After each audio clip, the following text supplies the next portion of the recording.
For today's vlog ay maglilinis ako ng aming tahanan.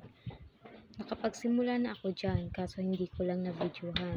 Dahil sobrang lang dumi ng aming bahay, kaya naisipan kong linisan kasi nangangamoy parang na.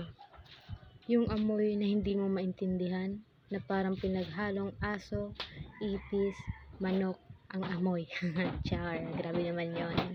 Matagal-tagal na rin kasi akong hindi nakapaglinis ng bahay kasi may ginagawa ako sa aking tindahan. Kaya ngayon lang ako nagkaroon ng time na linisan ito. Sa areang ito ay sobrang alikabok. Marami na din sapot ng gagamba.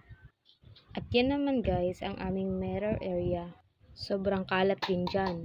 At maraming tapon na mga makeup like mga liquid foundation.